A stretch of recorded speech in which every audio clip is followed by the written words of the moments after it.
The All-Palestine Government was established by the Arab League on the 22nd of September 1948 during the 1948 Arab-Israeli War. It was soon recognized by all Arab League members except Transjordan, though jurisdiction of the government was declared to cover the whole of the former Mandatory Palestine. Its effective jurisdiction was limited to the Gaza Strip. The Prime Minister of the Gaza-seated administration was Ahmed Hilmi Pasha, and the President was Haj Amin al-Husseini, former chairman of the Arab Higher Committee. Shortly thereafter, the Jericho Conference named King Abdullah I of Transjordan King of Arab Palestine. The Congress called for the union of Arab Palestine and Transjordan, and Abdullah announced his intention to annex the West Bank. The other Arab League member states opposed Abdullah's plan. The All-Palestine Government is regarded by some as the first attempt to establish an independent Palestinian state. It was under official Egyptian protection, but it had no executive role. The government had mostly political and symbolic implications. Its importance gradually declined,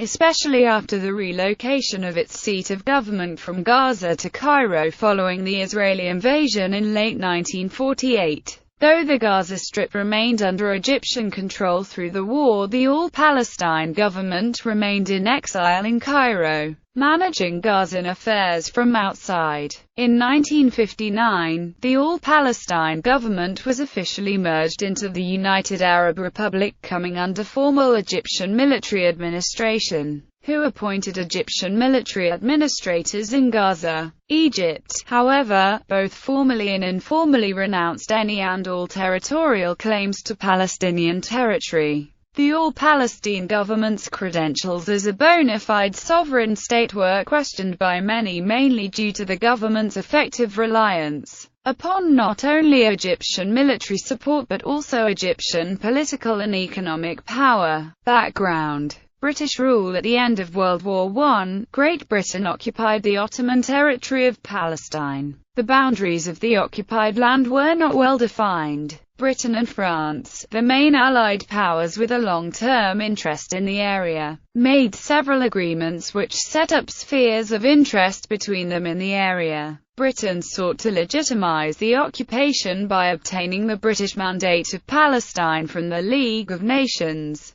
In the mandated territory, Britain set up two separate administrations, Palestine and Transjordan, with the stated objective that they would in the course of time become fully independent. There was opposition from the Arab population of Palestine to the objectives set out in the mandate, and civil unrest persisted throughout the term of the mandate.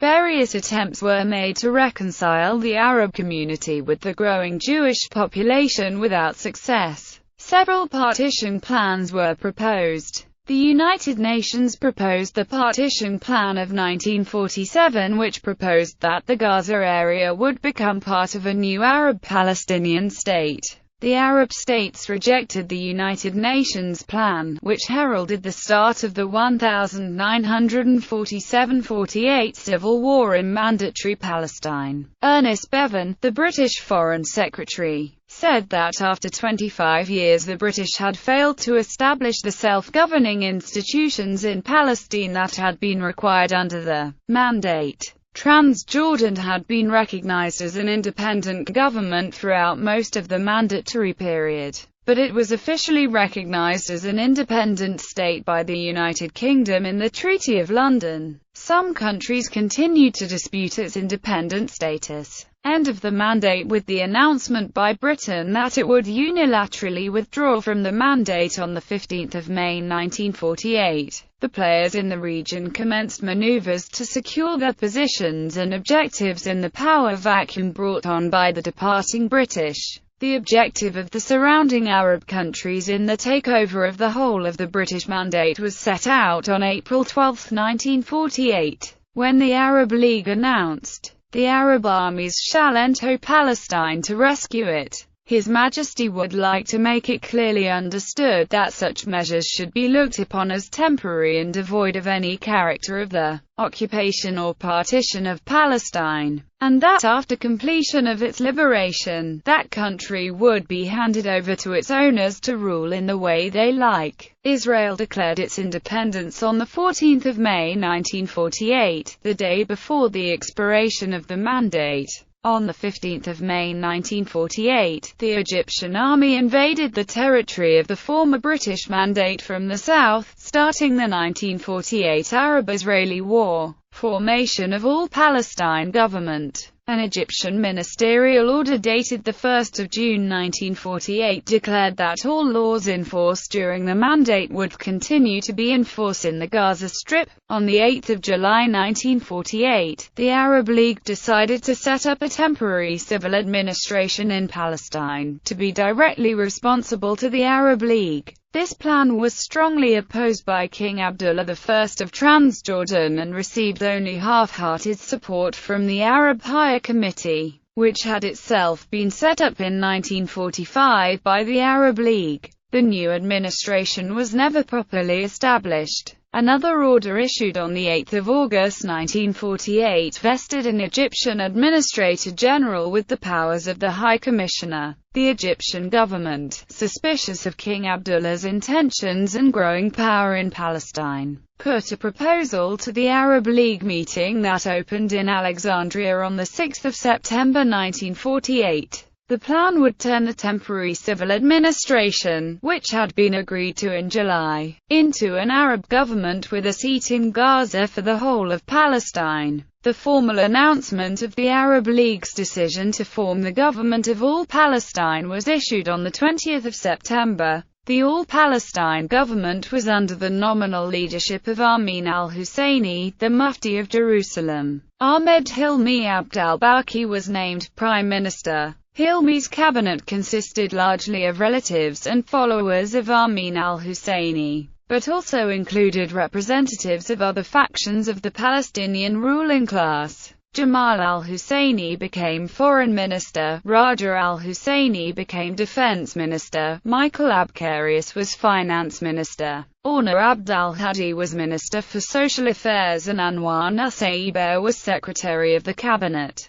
Hussein al-Khalidi was also a member. 12 ministers in all, from different Arab countries, headed for Gaza to take up their new positions. The decision to set up the All-Palestine Government made the Arab Higher Committee irrelevant, but Amin al-Husseini continued to exercise an influence in Palestinian affairs. A Palestinian National Council was convened in Gaza on 30 September 1948 under the chairmanship of Amin al-Husseini. The council passed a series of resolutions culminating on 1 October 1948 with a declaration of independence over the whole of Palestine, with Jerusalem as its capital. Although the new government claimed jurisdiction over the whole of Palestine, it had no administration, no civil service, no money, and no real army of its own. It formally adopted the flag of the Arab Revolt that had been used by Arab nationalists since 1917 and revived the Holy War Army with the declared aim of liberating Palestine. Abdullah regarded the attempt to revive al-Husseini's Holy War Army as a challenge to his authority, and on 3 October his Minister of Defense ordered all armed bodies operating in the areas controlled by the Arab Legion to be disbanded. Glubb Pasha carried out the order ruthlessly and efficiently. The sum effect was that the leadership of al-Hajj Amin al-Husseini and the Arab Higher Committee, which had dominated the Palestinian political scene since the 1920s, was devastated by the disaster of 1948 and discredited by its failure to prevent it, after Israel began a counter-offensive on the southern front on 15 October 1948. The All-Palestine Government was quickly recognized by 6 of the then 7 members of the Arab League: Egypt, Syria, Lebanon, Iraq, Saudi Arabia, and Yemen, but not by Transjordan. It was not recognized by any other country. Activities of the All-Palestine Government. After the declaration, despite its lofty declarations and goals, the All-Palestine Government proved to be generally ineffectual. The Palestinian Arabs, and the Arab world in general, were shocked by the speed and extent of the Israeli victories, and the poor showing of the Arab armies. This, combined with the expansionist designs of King Abdullah, cast the Palestinian Arab leadership into disarray.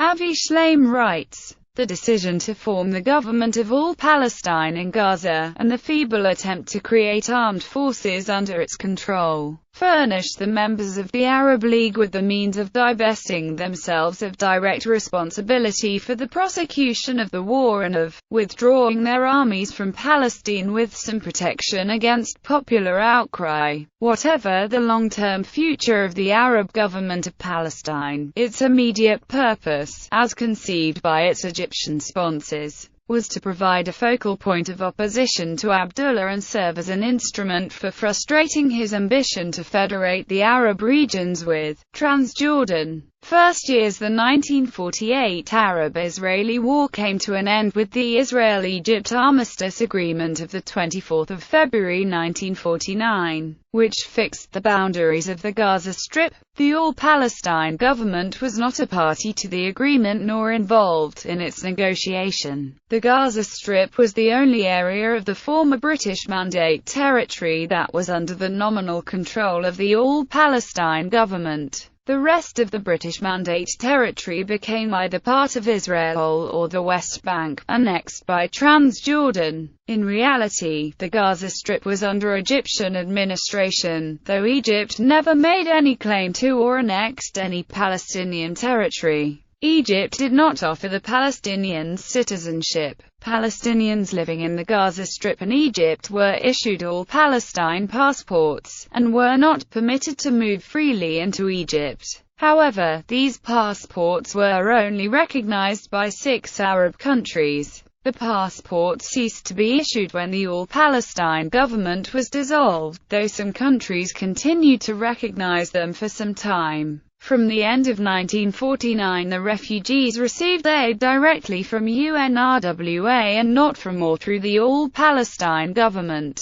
There is no evidence of any All-Palestine Government involvement in the negotiations for the setting up of UNRWA-run refugee camps in the Gaza Strip, or anywhere else. Under Nasser's policies after the Egyptian Revolution of 1952 and the rise to power of Gamal Abdel Nasser, Egyptian support for Pan-Arabism and the Palestinian cause increased. During the Suez War of 1956, Israel invaded the Gaza Strip and the Egyptian Sinai Peninsula. Israel eventually withdrew from the territories it had invaded, and the All-Palestine Government continued to have official sovereignty in Gaza. Disillusioned, the situation changed again after the 1958 unification of Egypt and Syria in the United Arab Republic. In 1959, Gamal Abdel Nasser officially annulled the All-Palestine Government by decree, reasoning that the All-Palestine Government had failed to advance the Palestinian cause. At that time, Amin al-Husseini moved from Egypt to Lebanon and the Gaza Strip became to be directly administered by Egypt. In March 1962, a constitution for the Gaza Strip was issued confirming the role of the Legislative Council. Egyptian administration came to an end in June 1967 when the Gaza Strip was captured by Israel in the Six-Day War. Legal status of government. Ernest A. Gross, a senior U.S. State Department legal advisor, authored a memorandum for the United States government titled Recognition of New States and Governments in Palestine, dated the 11th of May 1948. He expressed the view that the Arab and Jewish communities will be legally entitled on May 15, 1948, to proclaim states and organize governments in the areas of Palestine occupied by the respective communities. Gross also said, the law of nations recognizes an inherent right of people lacking the agencies and institutions of social and political control to organize a state and operate a government, though this is a generally accepted principle of international law. Gross' opinion was only internal U.S. government advice. In any event, the British mandate did expire on 15 May 1948. Other than the Arab Higher Committee, which was set up in 1945 by the Arab League, the Arab community had no government and no administrative or unified military structure. It relied on the objective declared by the Arab League on 12 April 1948, and the expectation that the Arab armies would prevail over the Jewish community. As the war progressed, however, the ineffectiveness of the committee became obvious when it appeared that the Arab forces would not defeat the Israeli forces. Fresh political measures were taken in the form of resurrecting the All-Palestine Government. By the end of the war, however, the Arab Higher Committee had become politically irrelevant. There are differences of opinion as to whether the All-Palestine Government was a mere puppet or facade of the Egyptian occupation, with negligible independent funding or influence, or whether it was a genuine attempt to establish an independent Palestinian state. Though the government claimed jurisdiction over the whole former British Mandate of Palestine, at no time did its effective jurisdiction extend beyond the Gaza Strip, with the West Bank annexed by Transjordan and Israel holding the rest. The All-Palestine Government relied entirely on the Egyptian government for funding, and on UNRWA to relieve the plight of the Palestinian refugees in the Gaza Strip. It soon moved to Cairo, where it gradually fell apart because of its impotence, ending up 4 years later as a department of the Arab League. It was finally dissolved in 1959 by decree of Nasser.